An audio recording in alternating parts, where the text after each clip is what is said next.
looks pacey this weekend. He out-qualified Coggan, albeit by about 300ths of a second, and he's right in the slipstream now. Well, there are the lead two. They've got a 4-second gap.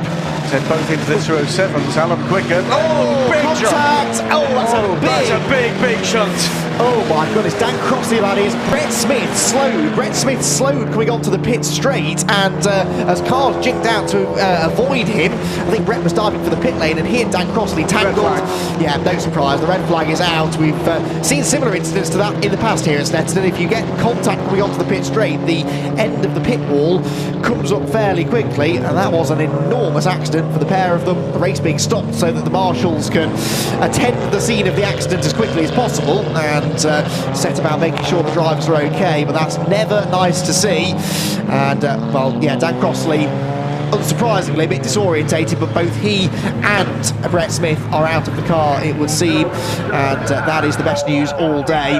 But the tiniest bit of contact, wasn't it, really? But it was just wheel to wheel. A tiny bit of contact gave way to rather more significant contact at what turned out to be the worst possible place.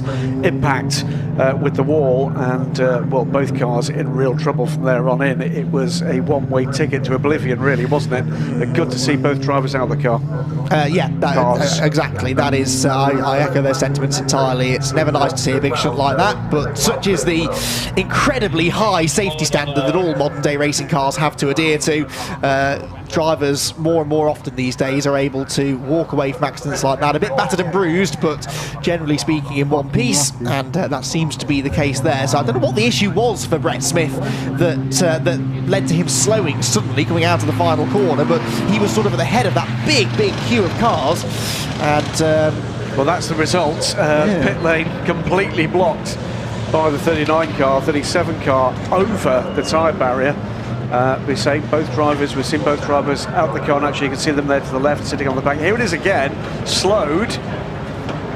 And he wasn't going for the pit lane, was he? No, he just slowed, and it was, I think it was almost a concertina effect of the the cars moving to the outside in avoidance, and that just squeezed the 37 car into its path. It was just very messy indeed. I want to see that again, because I assumed at first, because he was slow, that he was coming into the pit lane, and therefore Dan moved on him. I actually think, if anything, Brett started to meander to the left slightly. We'd have to see that again. Here we go. So the green car is Brett Smith. It slows.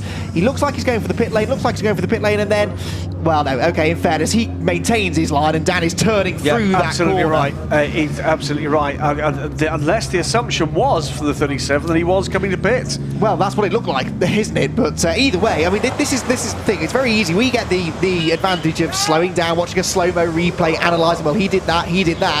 That happened in the space of a split second. It was a split-second decision made by Dan Crossley and by Brett Smith, and they met in the middle, and unfortunately those split-second decisions can have pretty huge consequences. And did indeed. So happily, it would appear both drivers okay. We'll see it again from a different angle this time.